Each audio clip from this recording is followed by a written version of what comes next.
Allez, on va démarrer. Bonjour à toutes et à tous. Bienvenue pour cet événement ADTEM Isoscal, en présentiel, mais également retransmis. Donc, nous avons aussi du public à distance dans toutes les régions de France. Donc, bienvenue pour cet événement qui a été bâti autour des enjeux du développement du capital client. Pour faire simple, je suis ravi d'être avec vous aujourd'hui. Je m'appelle Olivier Bertin, je suis référent expert de la verticale Customer Experience de l'ADTEM. Merci d'ores et déjà à Isoscal de nous recevoir dans ce magnifique espace. Je ne sais pas si les personnes à distance peuvent mesurer à quel point cet espace est superbe, parfaitement équipé et très convivial. La relation et l'expérience client sont deux logiques qui font partie aujourd'hui des thématiques piliers de l'ADTEM. Alors, les différentes séquences que nous avons envie de vous proposer ce matin alimenteront vos réflexions sur ce sujet extrêmement vaste.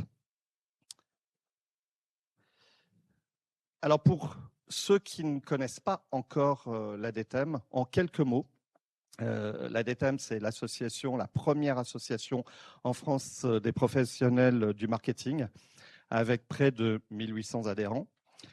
C'est une communauté de professionnels extrêmement large, extrêmement diverse, en fait, qui représente toute la diversité de la fonction marketing.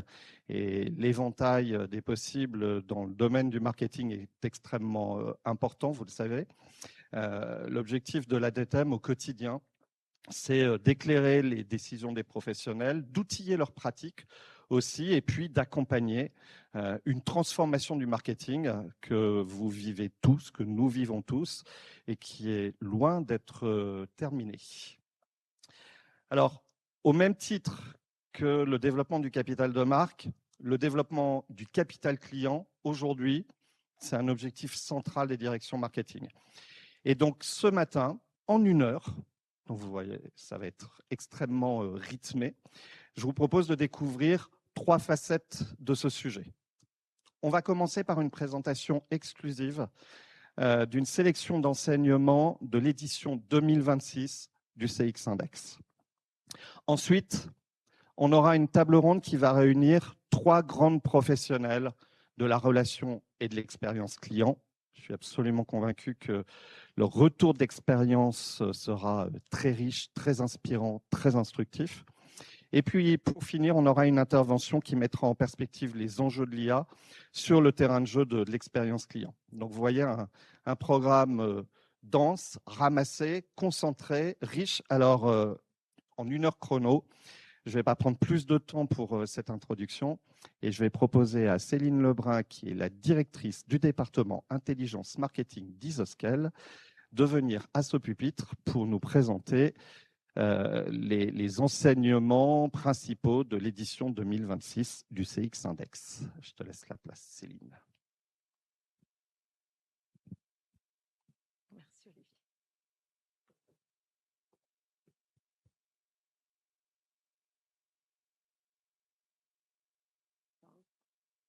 Bonjour à tous. Je vais y arriver. Donc, juste en introduction, pour ceux qui ne connaîtraient pas Isoscal, donc Isoscal, c'est l'agence data marketing du groupe La Poste. Et donc, on accompagne les entreprises dans la transformation de leur marketing, de la stratégie à l'exécution. Donc, on intervient, vous le voyez là, notamment sur des missions de conseil, sur l'intégration aussi de solutions marketing technologiques, sur la bonne utilisation de la data et sur l'amélioration des parcours clients. Donc, moi, je vais vous parler donc de notre baromètre, le CX Index, qui est un baromètre qu'on a mis en place en 2019 avec une ambition de mesurer, de comprendre et pour, in fine, vous accompagner pour renforcer la qualité de la relation qui pouvait exister entre les clients et votre marque. L'idée, c'était d'avoir une étude qui soit la plus opérationnelle possible et qui soit un peu complémentaire des traditionnelles enquêtes de satisfaction ou mesures de NPS que vous pouvez faire par ailleurs. parce que on vous accompagne pour prioriser les différentes actions à mettre en place pour améliorer la relation qui pouvait exister entre les clients et les marques. Donc, un petit point méthodo en introduction pour vous expliquer comment on fait. Donc, c'est un baromètre qu'on a mis en place en 2019. Donc, on en est à la 6e vague. C'est une étude qu'on réalise en ligne. Donc, on interroge, cette année, on a interrogé 6700 personnes représentatives de la population française. Et en fait, on va leur proposer tout un tas de logos, de marques ou d'enseignes. On va leur demander de cliquer sur les logos des marques ou des enseignes pour lesquelles ils sont clients. Et ensuite, nous, on va isoler 3 marques seulement. Et sur ces 3 marques, on va leur poser une vingtaine de questions pour vraiment décortiquer la relation qu'ils entretiennent avec ces marques. Donc, in fine, dans le baromètre cette année, on a 190 marques qui sont analysées, réparties au sein des 13 secteurs que vous voyez là à l'écran. Avec une petite nouveauté cette année, c'est qu'on a rajouté 2 nouveaux secteurs que sont l'automobile et le SAV auto.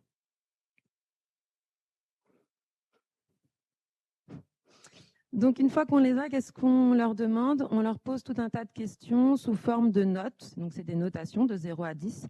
Donc, on va avoir d'abord 3 ou 4 questions autour de la personnalisation.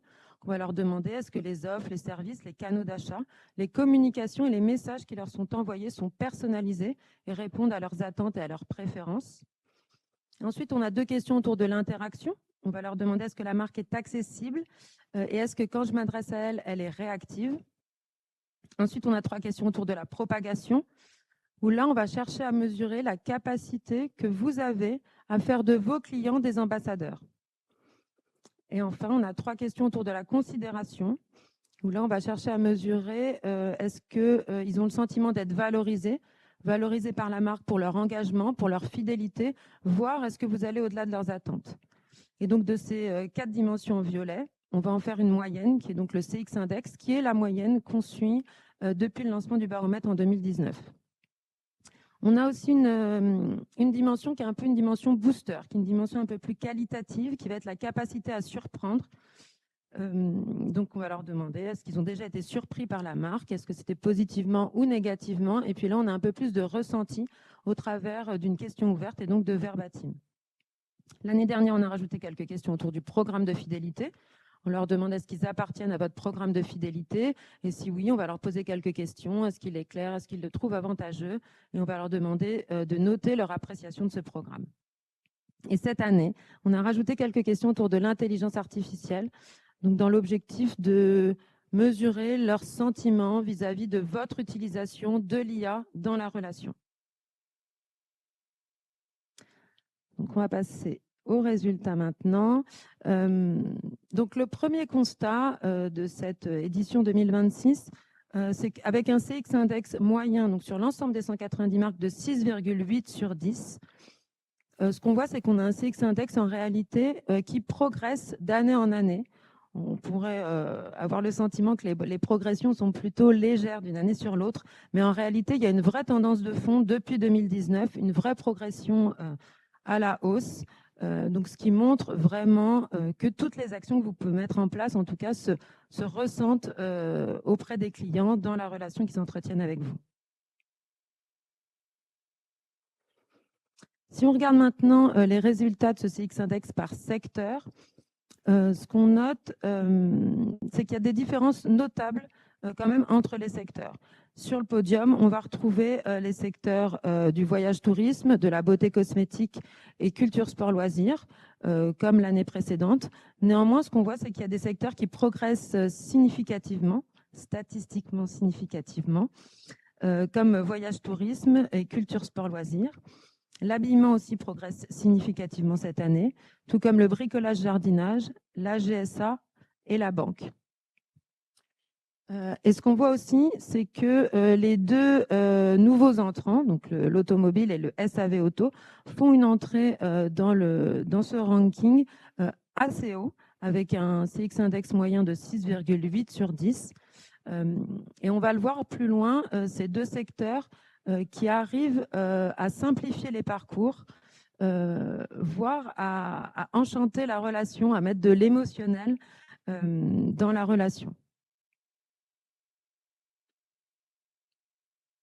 Non, toujours pas, pardon.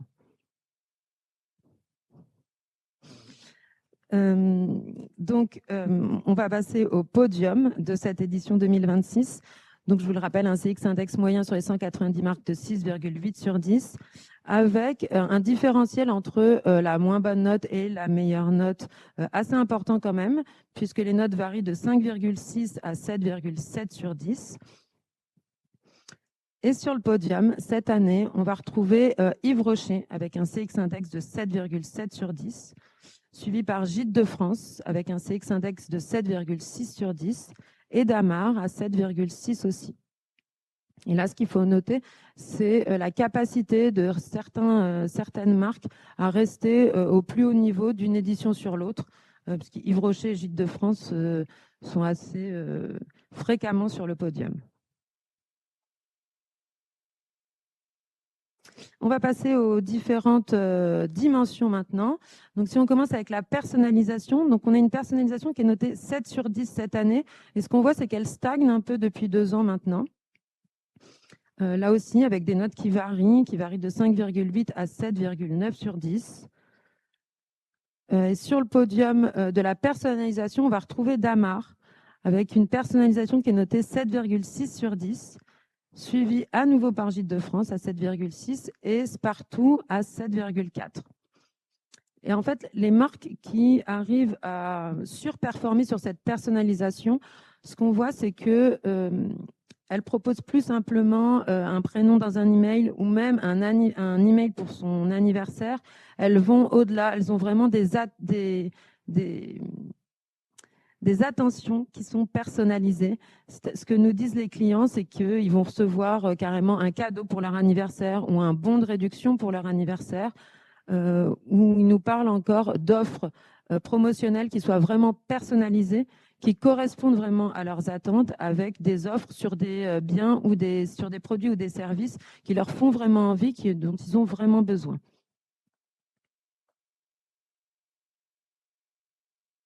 On passe maintenant à l'interaction. L'interaction est notée 7,3 sur 10. Ce qu'il faut noter, c'est que l'interaction devient réellement la dimension la mieux notée par les clients depuis maintenant 2 années. Donc là aussi, avec des variations assez importantes, hein, les notes vont de 5,9 à 8,3 sur 10.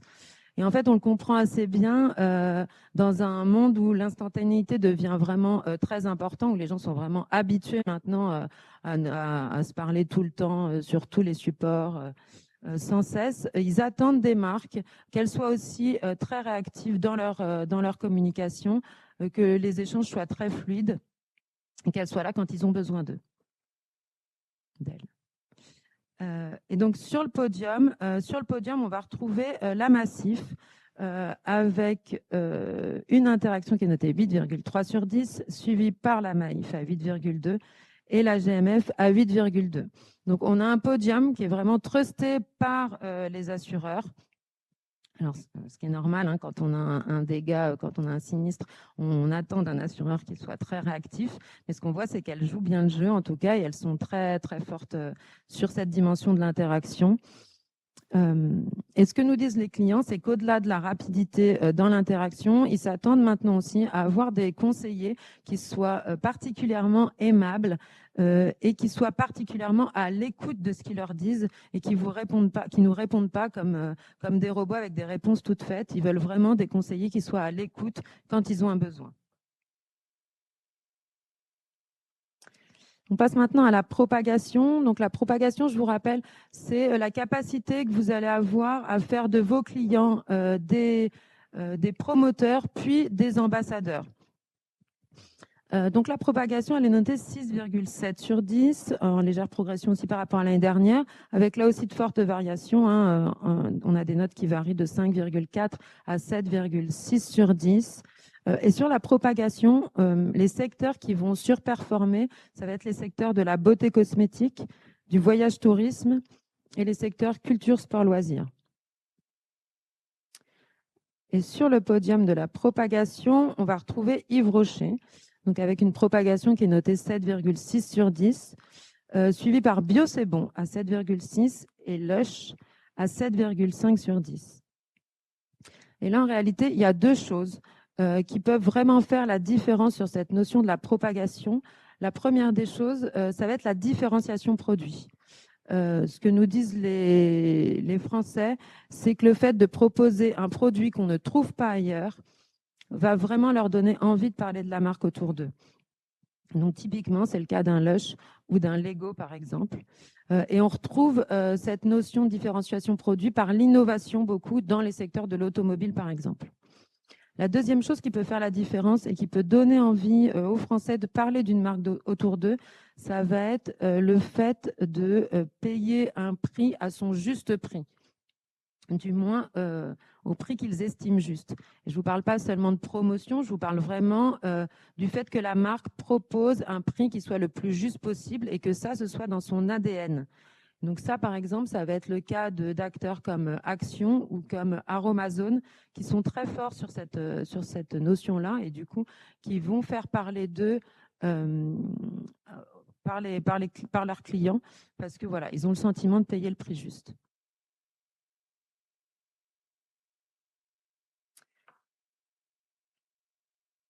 On passe à la considération maintenant. Donc, la considération, elle est notée 6,2 sur 10. Ce qu'on voit, c'est qu'on est quand même en retrait par rapport aux autres dimensions. On a une considération qui est moins bien notée.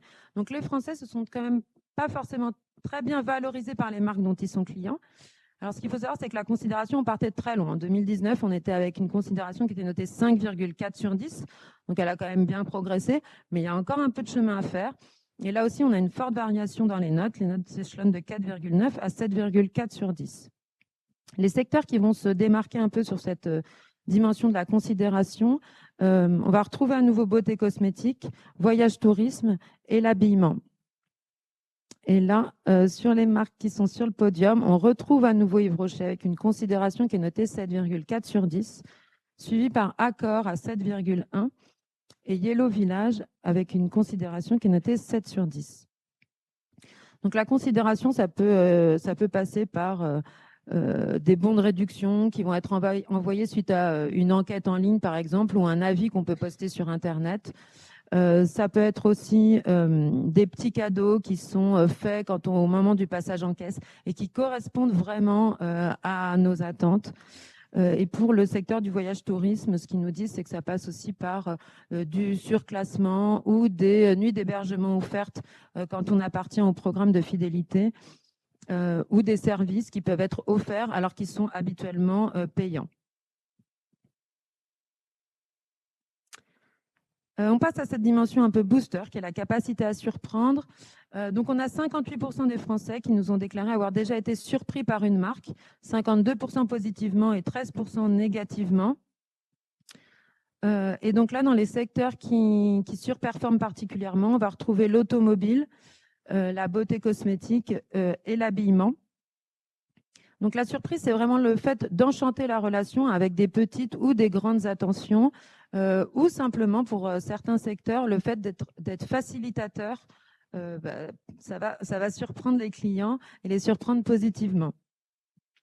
Donc typiquement, ça peut être le fait de recevoir un bouquet de fleurs au moment où on va chercher sa voiture, le fait de proposer des soirées exclusives en magasin, ou le simple fait de reprendre un produit qui était déjà ouvert parce qu'il ne convient pas. Voilà, ça, c'est des choses vraiment que les clients apprécient. Alors, pour finir, on passe à l'intelligence artificielle. Donc, on a rajouté cette année des questions autour de l'IA, parce que c'est vrai que l'IA prend une place de plus en plus importante dans les parcours clients. Donc, le premier constat, c'est qu'on a près d'un Français sur deux qui a déjà eu le sentiment d'échanger avec un système automatisé plutôt qu'avec une personne. Et 29% trouvent ça trop présent. Donc là aussi, il y a des bons et des moins bons élèves. Dans les bons élèves, on va retrouver les secteurs de la GSA et du bricolage-jardinage. Et dans les moins bons élèves, on va retrouver les FAI et le secteur du voyage-tourisme. Voilà, en tout cas, soit qui en abusent un peu plus, soit qui le font peut-être de manière moins fluide pour les clients.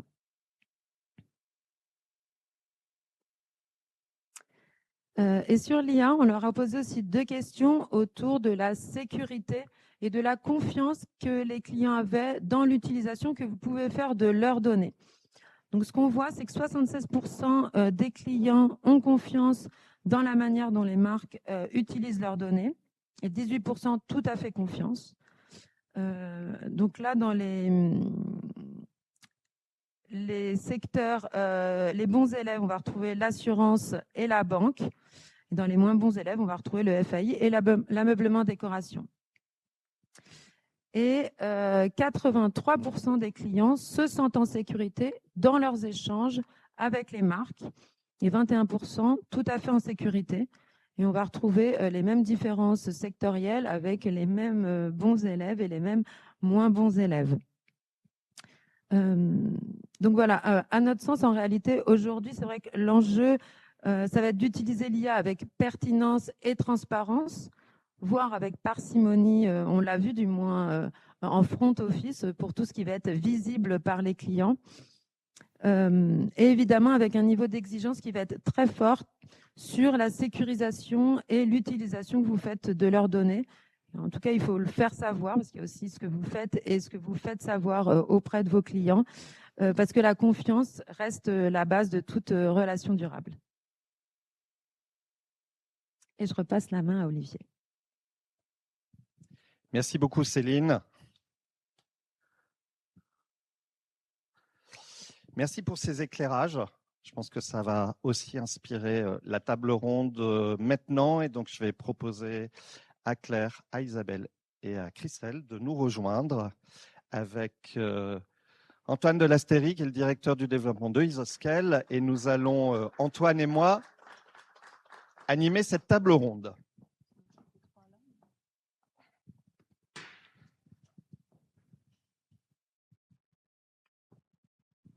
Alors, l'idée, c'est de mettre en perspective ces différents insights, de vous amener à réagir sur ces insights, les idées et matérialiser vos propres convictions. Alors, nous avons pour cette table ronde Claire Mia de AXA France, Isabelle Leroy de CNP Assurance et Christelle Macaire de Toyota France. Merci à vous trois d'avoir accepté de jouer le jeu de cette table ronde et de partager vos idées et vos convictions.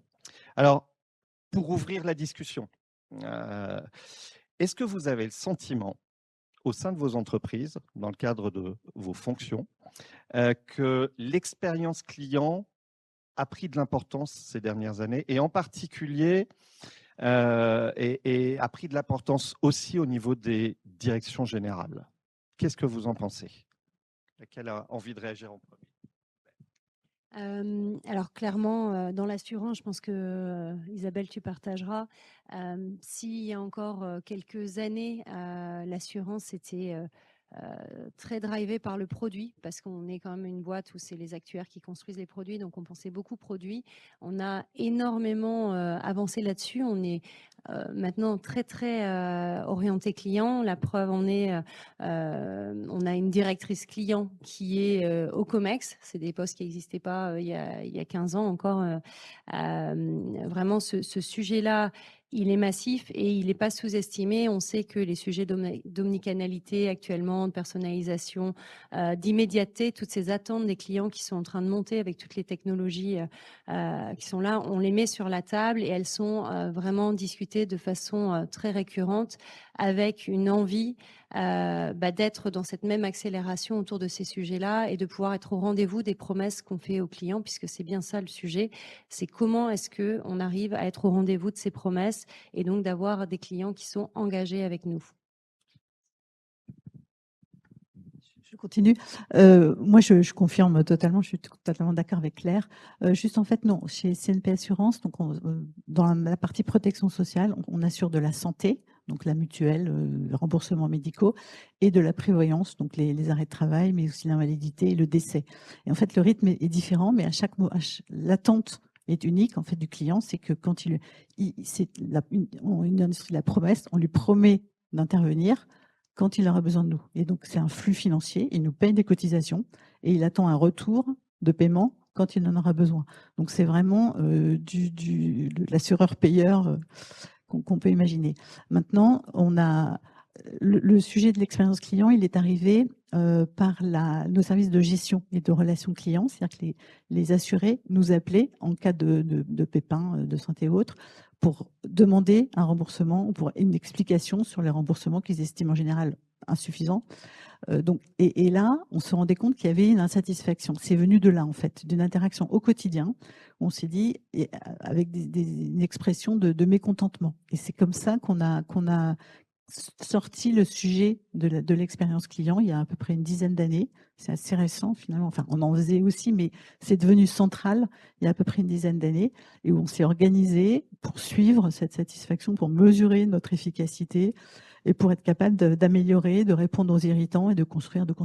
C'est parti de la gestion et après on s'est dit, mais en fait, l'expérience client, elle est bien avant ça. Elle est dans toute interaction qu'on a avec le prospect, puis le client, l'assuré, puis le sinistré, on va dire. Et en fait, on est remonté sur tout le process jusqu'à maintenant l'avant-vente et pour descendre. Toyota, c'est très important pour vous. Oui, nous, alors nous, pour Toyota, c'est clairement dans les fondations de l'entreprise puisque c'est une entreprise japonaise.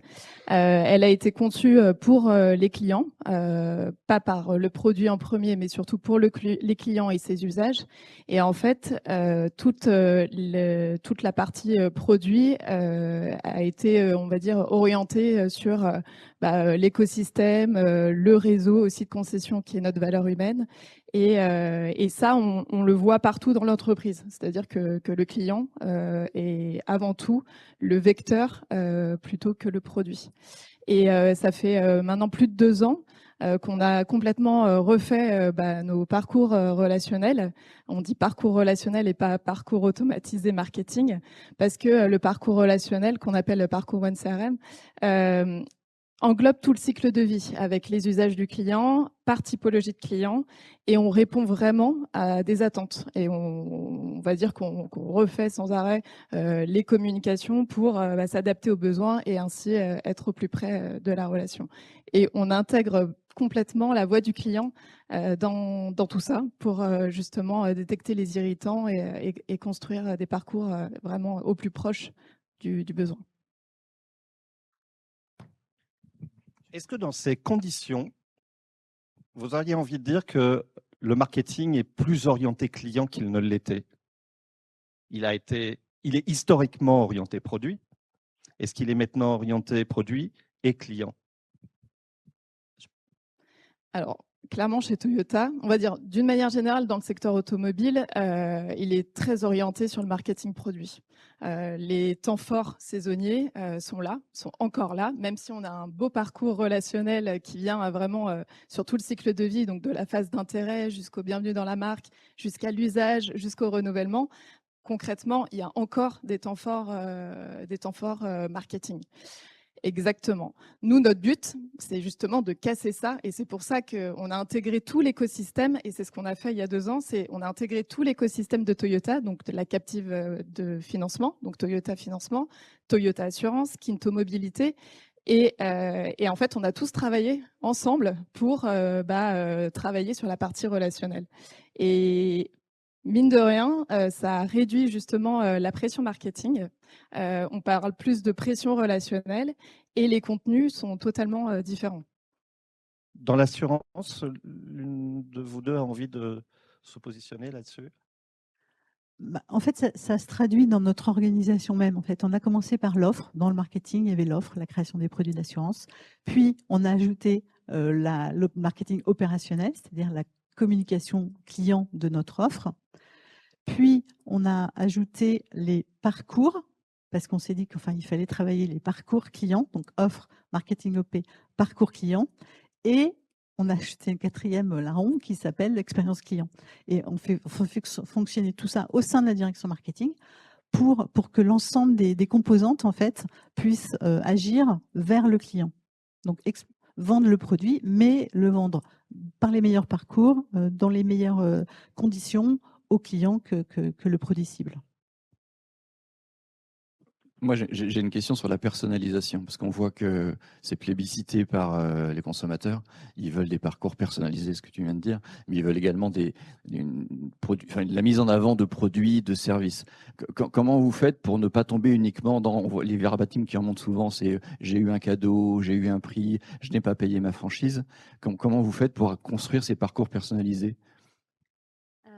Alors moi, je parlais d'un projet qu'on a actuellement, justement. Donc, on parlait effectivement de marketing produit. Et c'est vrai que dans l'assurance aussi, on a un marketing produit avec des temps forts commerciaux qu'on accompagne de plus en plus avec un marketing de situation. Puisque nous, notre volonté, c'est d'être là dans les moments qui comptent. Alors, les moments qui comptent, c'est bien sûr si vous avez un sinistre, un besoin de remboursement de prestations, il faut absolument qu'on soit au rendez-vous.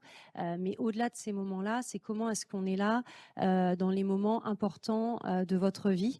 Et donc pour ça, on travaille alors sur la détection finalement des moments clés. Pour vous, ça peut être un moment de vie parce que vous avez un enfant qui devient majeur. Ça peut être un moment contrat parce que vous avez votre crédit qui prend fin. Ça peut être la préparation d'un départ à la retraite, une question patrimoniale, ou ça peut être une interaction souvent digitale avec nous. On va se servir de ces informations-là pour les transformer en opportunités de contact personnalisées. Et donc ça, c'est des informations qu'on transmet à nos agents et conseillers qui sont le visage d'AXA auprès de nos clients. Et là, c'est vraiment l'expertise du conseiller qui va prendre le relais, c'est-à-dire qui va s'emparer de cette information qu'on va contextualiser, qu'on va lui donner en temps réel, et il va s'en saisir pour se dire, bah, tiens, qu'est-ce qui se passe dans la vie du client? Est-ce que, généralement, quand on lui descend, c'est qu'on estime que ça peut être une évolution dans les besoins de protection du client, et donc lui, avec la connaissance qu'il a en plus du client, avec son expertise, il va avoir cette possibilité d'avoir un contact proactif, personnalisé, pour refaire le point sur la situation du client et s'assurer que, on l'accompagne bien dans l'ensemble de ses besoins qui viennent d'évoluer. Et ça veut donc dire que vous avez une Customer Data Platform, pour dire des mots barbares, dans lequel vous avez tous ces moments de vie et vous êtes en capacité de les transférer aux agences. C'est exactement ça. On a une Customer Data Platform qui nous permet de consolider toutes ces informations avec notre propre connaissance du client et de venir transmettre cette information dans le CRM du conseiller en la contextualisant pour lui donner cette information en temps réel dont après il décide de se saisir ou pas. Et nous, on va donner des pistes en disant un rebond possible, une façon d'ouvrir la conversation, ça pourrait être ça. Mais peut-être que le conseiller, en voyant notre information, il va l'utiliser autrement parce qu'il a sa connaissance, son expertise propre. Et puis surtout, il y a une notion, tout à l'heure tu le disais Céline, l'importance d'écouter le client. Et donc il y a un dialogue qui s'ouvre en écoutant le client et qui permet de personnaliser jusqu'au bout ce qu'on va lui proposer.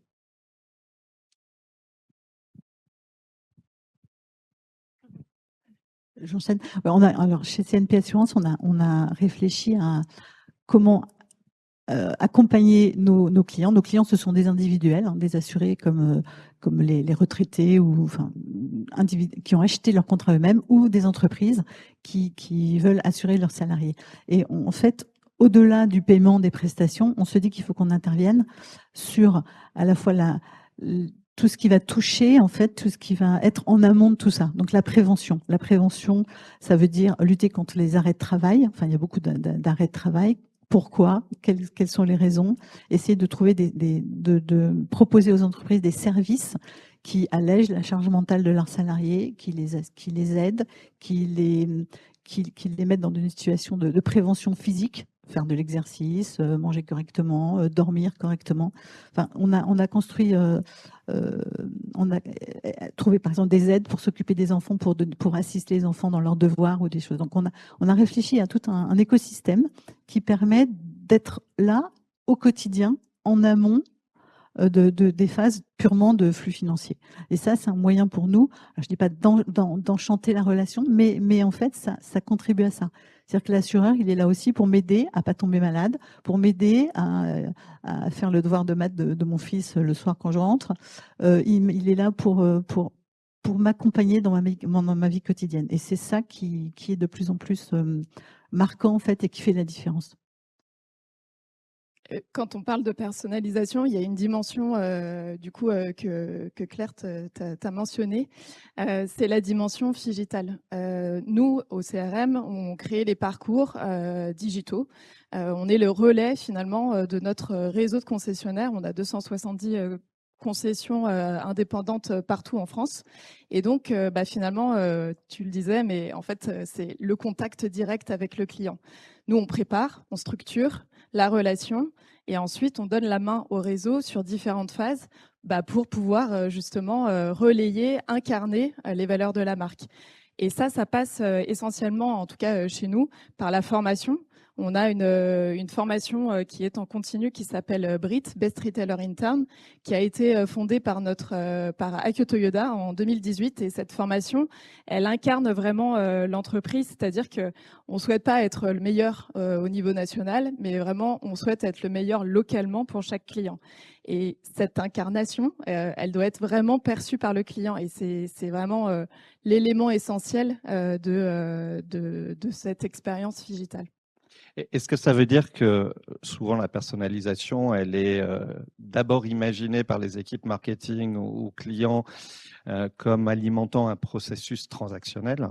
Est-ce que ça veut dire qu'au-delà d'une personnalisation transactionnelle, ce qui fait vraiment la valeur dans la relation et encore plus dans l'expérience, c'est la personnalisation servicielle? Oui, complètement. Je pense que c'est ce qu'on dit depuis tout à l'heure. Mais ouais, c'est le serviciel. Même si c'est sûr que on tend parfois avec le business, le contexte vers du transactionnel. Et je pense que les communications, il y en a certaines encore qui tournent sur du transactionnel, mais il y a toujours ce retour finalement au serviciel et la voix du client, l'expérience client. Nous, par exemple, chez Toyota, on a le Genchi Genbutsu, donc c'est un mot un peu barbare, mais c'est un principe fondateur qui est, en fait, quand il y a un problème, quand il y a un irritant détecté sur un client, on va directement sur la source du problème et on l'analyse. Et ça, c'est tout un processus du coup de détection et ça vient complètement compléter le service. Ouais, je risque de dire un peu la même chose. Effectivement, tu parlais tout à l'heure de l'approche prévention et c'est vrai que c'est aussi nous comme ça qu'on prend, et d'ailleurs comme beaucoup d'assureurs aujourd'hui, que notre métier il évolue, c'est comment est-ce qu'on peut être là en amont pour éviter que le risque se produise dans un environnement en plus où il y a de plus en plus de catastrophes naturelles, d'attaques cyber, enfin vous voyez toutes ces choses dont on parle. Et puis comment on est là, effectivement, nous on a travaillé sur nos postures de la relation client. Je pensais à ça en t'écoutant parce qu'on a travaillé sur notre promesse relationnelle et on s'est dit ça doit s'incarner par 3 postures qui sont engagées, à l'écoute, orientée, solution et qui infusent en fait toute l'entreprise, c'est-à-dire pas seulement les personnes qui sont face aux clients, mais bien toutes les fonctions parce que la conviction c'est que chacun a un rôle à jouer dans l'expérience client qu'on délivre. Donc, on a voulu vraiment pousser cette culture-là et l'animer au sein de l'entreprise pour que, en fait, chacun ressente la part qu'il joue dans la partition pour le client. Et vous le disiez, il y a les réseaux, il y a les concessionnaires. Ils sont devant le client, donc on peut avoir la meilleure des voitures, mais si derrière le concessionnaire vous traite très mal, ça va évidemment rejaillir sur la marque. Donc tu parlais de formation, mais vous suivez aussi les délais de réponse, la qualité du service client, etc., produits par vos réseaux?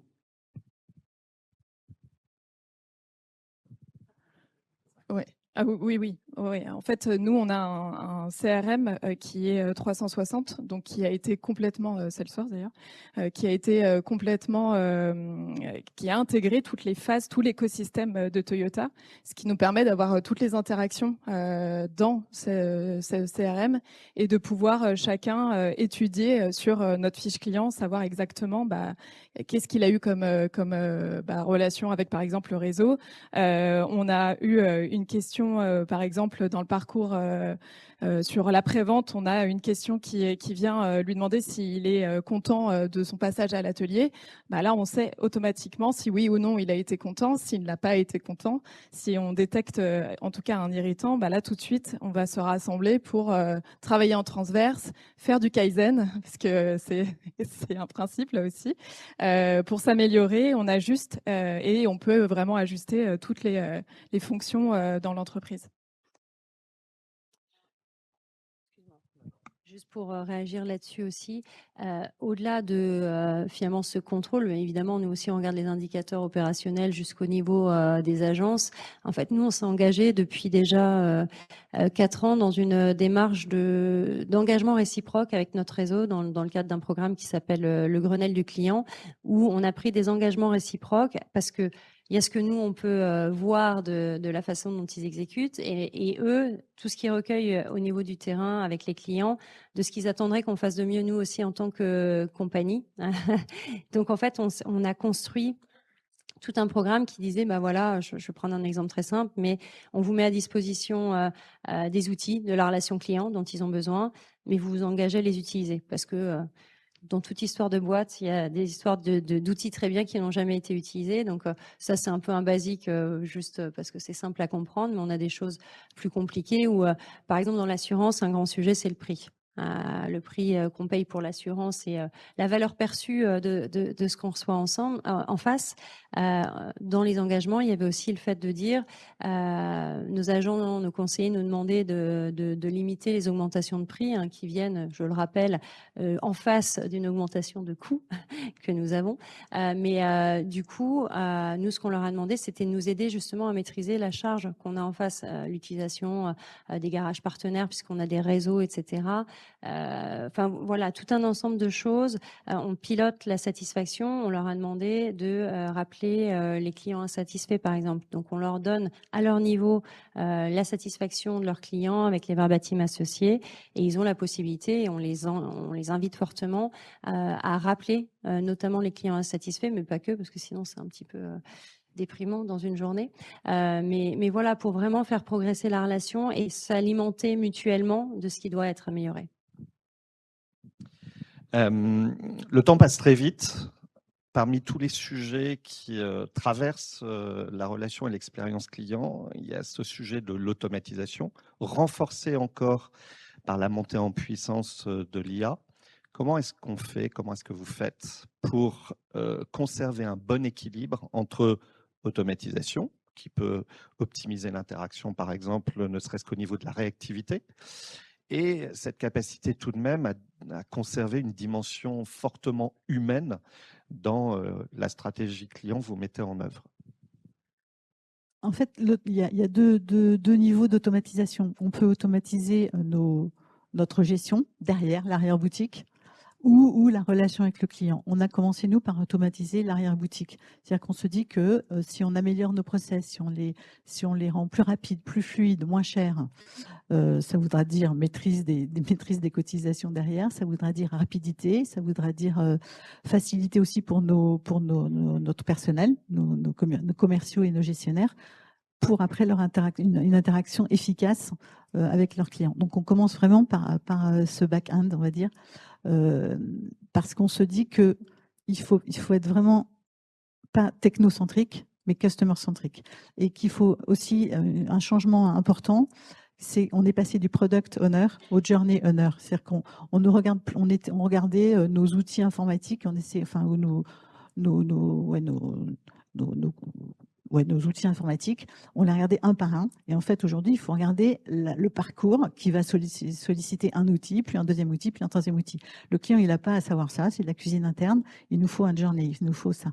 Et c'est ça qu'on travaille. Donc, on a travaillé l'automatisation de nos outils verticaux. On est en train de travailler la couche de mise en collaboration de tous ces outils pour le parcours. Voilà, il faut qu'ils se parlent. Il faut que pour le client, ça soit totalement invisible. Et même pour nos agents, nos gestionnaires ou nos commerciaux, il faut qu'ils aient l'information, qu'ils la donnent aux clients et qu'ils puissent apporter l'interaction attendue par les clients sans avoir à surfer sur... moi, il y a une dizaine d'années, ils avaient 3 écrans. Hein. Il fallait qu'ils passent d'un système à l'autre. Chez AXA, ça doit être à peu près pareil. Bon, on a un CRM maintenant, qui est un outil de suivi, et on travaille là-dessus. Donc, il n'y a pas d'IA qui répond au téléphone pour nous. Pour l'instant, on répond, on prend les appels, et puis quand on n'est pas là, on n'est pas là. Et on a un système de web callback et autres. Mais en tout cas, pour le client, ça reste humain à 100% en front. Alors, côté AXA, justement. Bon, non, mais je pense que tu l'as très bien décrit. Je le résumerai en intelligence technologique au service de l'intelligence relationnelle qui est portée par l'agent et le conseiller. Une phrase. J'imagine que la vision est assez similaire du côté de Toyota. Qui peut s'appliquer effectivement dans le monde automobile. Nous aussi, on a tout le cycle de vie qui est mappé. Juste sur l'automatisation, en fait, ça permet de gérer le volume, la personnalisation, mais aussi la réactivité, donc tout ce qui est pression de communication.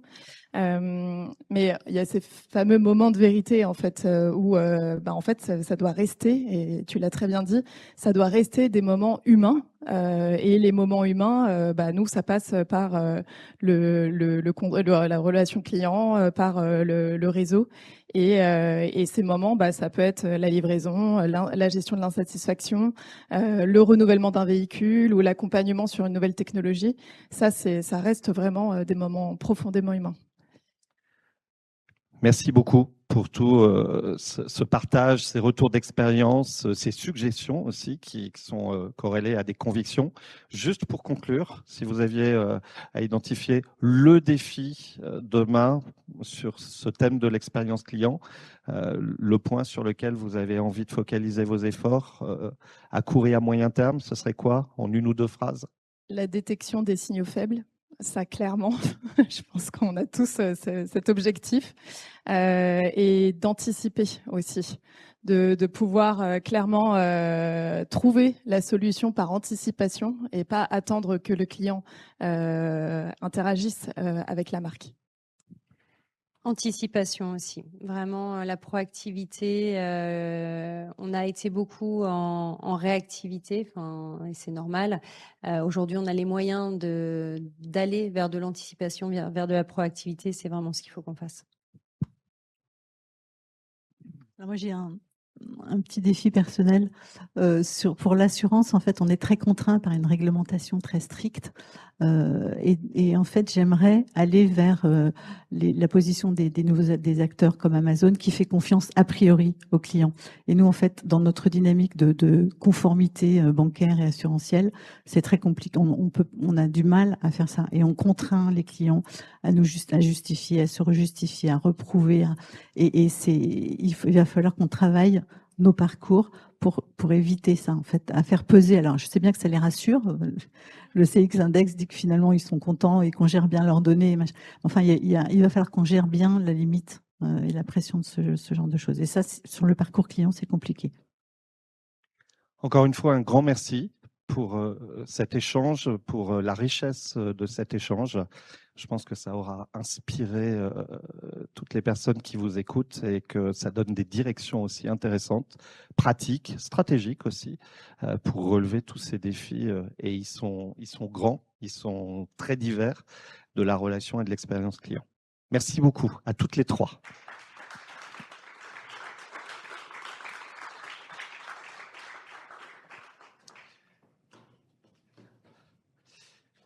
Alors, je vous propose à présent, pour conclure cet événement, de passer la parole à Audrey Châtel. C'est une grande experte. Je vais trop vite. C'est une grande experte de l'expérience client. Elle a accompagné plusieurs grands groupes internationaux pour les aider à relever ce défi de l'expérience client. Et elle va nous parler de CX et IA. Et vous voyez, quand on parle d'IA dans l'expérience client, le sujet n'est peut-être pas tout à fait celui que l'on croit être. Merci beaucoup. Grande experte, je ne sais pas, il y avait des grandes expertes aujourd'hui en table ronde qui ont dit beaucoup de choses qui, à mon avis, vont faire sens quand je vais vous présenter. Oui, le vrai sujet n'est pas forcément celui qu'on croit. Est-ce que je peux juste avoir la zapette ? histoire de passer les slides, sinon on peut s'ennuyer.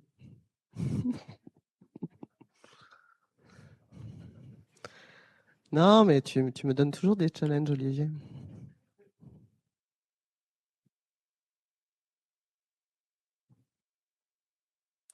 Voilà, alors c'est des chiffres que Céline a présentés justement ce matin.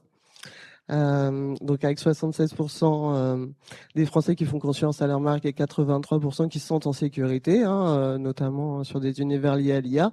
On se dit, bon, bah génial, on a réussi, les gens finalement, ça fonctionne bien. Ce sont des chiffres qui rassurent. Mais moi, ce qui m'a vraiment interpellé dans ces éléments, c'est le troisième chiffre qui pour moi est le vrai signal. C'est 47% des Français ont le sentiment d'échanger avec un système automatisé. Alors, ça ne veut pas dire qu'ils se plaignent, hein, ça veut pas dire, mais voilà, on commence à perdre un peu de vue. Ils ne savent pas vraiment avec qui ils échangent. S'ils ne savent plus, s'il y a quelqu'un en face. Donc, on a des chiffres 61% pour les télécoms. Là, on commence à décoller un peu plus, 58% de voyage, dans la banque également. Donc, c'est pas un problème pour moi de confiance, c'est un problème de rupture du contrat relationnel. Si vous savez plus avec qui vous échangez, donc les clients acceptent l'IA, mais ne savent plus qui les écoute vraiment. Et je pense que c'est ça l'enjeu.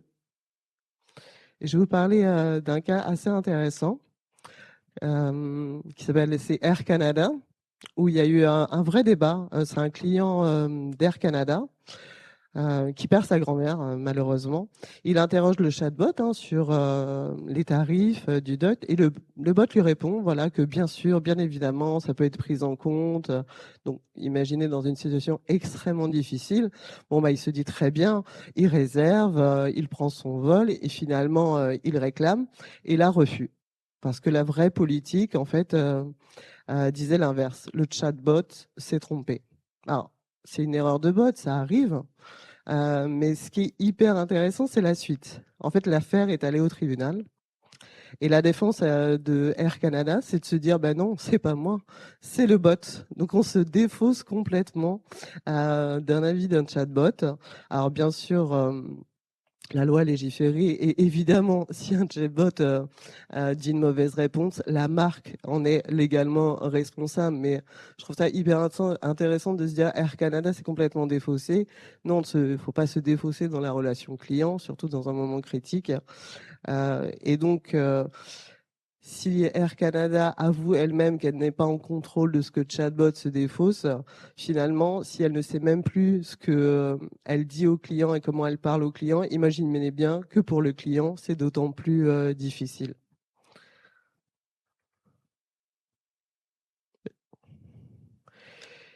Et Klarna, je ne sais pas si vous en entendez parler. Klarna, c'était vraiment un des premiers à complètement automatiser l'ensemble de sa relation client.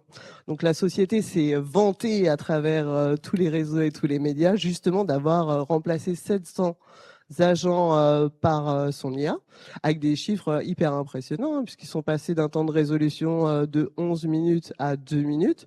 Donc on a l'impression d'avoir un vrai modèle d'efficacité de l'intelligence artificielle, mais finalement, ils sont un peu revenus en arrière en se disant que la relation, même si elle était automatisée et semblait efficace, il y avait vraiment une dégradation de la relation et qui s'est ressentie après à travers les chiffres. Donc ils ont fait machine arrière, ils ont rembauché des gens et en fait ils ont positionné justement la relation client dans une version premium. Quand il y a un ensemble d'interactions qui est automatisé, en fait le vrai luxe, ça devient justement de faire appel à des humains qui vous répondent, qui sont avec vous au quotidien. Donc un changement de paradigme, même ceux qui ont été les premiers champions à automatiser.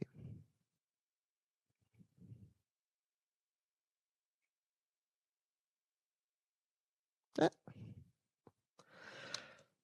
Donc ce que ça révèle réellement, donc encore une fois, je reprends les chiffres de du CX Index, on voit les différents éléments entre des choses qui sont très très bien notées, hein, la personnalisation, la propagation, et finalement la considération, elle, est tout en bas avec 6,2. Et ce qui m'intéresse, donc là c'est la plus faible, mais ce qui m'intéresse c'est l'écart en fait entre les deux. Donc vous venez tous d'en parler en table ronde. Je ne vais pas y revenir, mais je vais vous dire pourquoi c'est exactement cette dimension que l'IA érode en premier, la considération. Parce qu'on confond souvent deux choses et qui ne sont pas interchangeables. Le premier, c'est la personnalisation. Je sais qui tu es, je t'envoie la bonne offre au bon moment. Exactement. Alors, l'IA, effectivement, elle est imbattable là-dessus. Vous avez les données dans votre CDP. C'est assez simple, finalement, d'automatiser cette partie. Par contre, la considération, je reconnais vraiment qui tu es en tant que client, quelle interaction, quelle histoire on a ensemble. Là, ça reste vraiment plutôt une dimension humaine, la dimension à surprendre, on l'a vu dans les chiffres. Aucun algorithme ne le gère encore tout seul aujourd'hui. Donc ça, c'est vraiment une décision de marketeur. Comment vous considérez votre client et votre capacité à les surprendre. Donc la personnalisation, c'est une capacité technique. La considération, c'est une décision. Je vais vous montrer un exemple aussi de Northstorm. Alors Northstorm, lui, il a fait vraiment l'inverse. Un contre-exemple, un contre-courant, grand distributeur américain. Tout le monde automatise son service client. Vous savez, avec les fameux IVR. Eux, ils ont supprimé totalement leur serveur vocal. Vous savez, quand vous devez taper 1, puis taper 2, puis taper 3, puis revenir au menu, puis retaper. Il y a un peu un cauchemar qu'on a tous vécu. Eux, en fait, à chaque fois que vous appelez, vous tombez toujours sur un agent. Et je cite leur directrice, nous sommes une entreprise de relations personnelles. Le résultat, les clients qui utilisent le service de conseil dépensent 60% de plus que les autres. Donc, c'est finalement un gain aussi de productivité pour eux, même si ils ont supprimé leur chatbot où ils pourraient automatiser. Donc, c'est pas de la nostalgie pour eux, c'est vraiment du positionnement. Pendant que les concurrents suppriment l'humain pour économiser, eux, ils font la différence. Et c'est ça où la relation, du coup, est augmentée pour Nordstrom.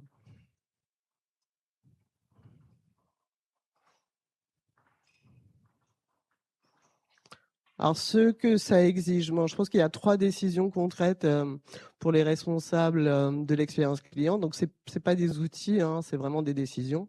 Le premier, c'est cartographier où le contact humain est non négociable. Vous l'avez tout évoqué, c'est ce que vous faites déjà.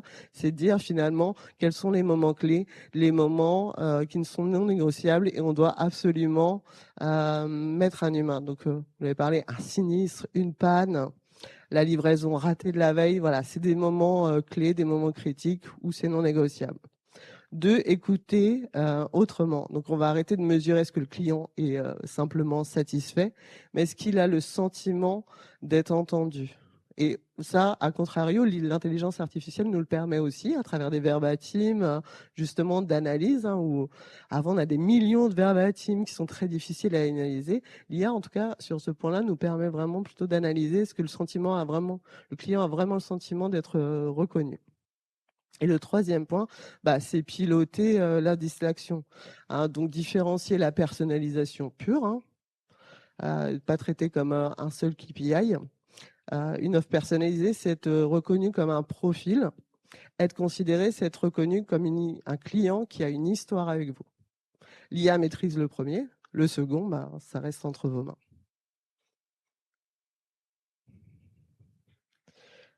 Et un exemple que j'ai vu aussi très récemment, c'est Sephora. Alors eux, ils ont utilisé la data et l'intelligence artificielle pour mieux comprendre en fait leurs clients.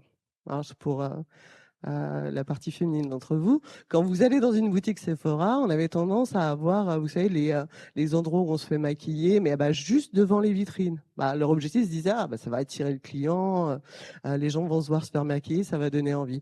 Non, en fait, c'était la pire erreur, parce que les clients détestaient se faire maquiller devant d'autres passants. Donc en fait, ils ont repensé totalement, ils ont arrêté les studios maquillage en vitrine et ils ont repositionné à l'intérieur du magasin dans des coins beaucoup plus cosy. Donc et ils peuvent en fait déplacer en temps réel ces éléments-là en fonction de la data et de ce qui se passe et des flux de vente. Donc c'était pas rajouter des tonnes d'écran ou avoir quelque chose de hyper tech, non, c'est juste simplement déplacer la friction là où elle était réellement. Donc c'est des choses qui pas de tech à l'œil, on cartographie vraiment avant d'équiper. Donc je vais revenir sur ce qu'avait dit Olivier, hein, l'expérience de nos mains. C'est pas celle qui a plus d'IA. Pour moi, le vrai sujet, ça va pas être comment le parcours est-il plus fluide. Ça, finalement, l'intelligence artificielle le résoudra assez bien. Mais la vraie question pour moi, c'est pourquoi le client vous choisit encore quand tout va être fluide et optimisé. Pour moi, la friction, la fluidité de l'IA vous le donne. L'attachement, c'est vraiment un choix. Et ce choix-là, personne ne va le faire à votre place, hein. Donc la friction est un choix, mais la considération aussi. Merci. Merci beaucoup Audrey. Si vous vous demandiez avec quoi vous alliez repartir à l'issue de cet événement, vous avez 3 axes de travail extrêmement concrets qu'elle a posés de façon très précise. Donc merci à toi Audrey. Merci aussi à Céline, merci à Claire, merci à Isabelle, merci à Christelle. Évidemment, merci aussi à Isoscale qui nous a reçus ce matin. Et puis, pour la suite, et en particulier concernant l'ADTEM, eh bien, je vous invite à aller consulter sur le site de l'ADTEM l'agenda de l'ADTEM. Vous y découvrirez des événements qui vont arriver avant la pause estivale et vous découvrirez aussi des événements qui arrivent à la rentrée. Donc, n'hésitez pas. Je vous souhaite une très bonne journée et je vous dis à bientôt.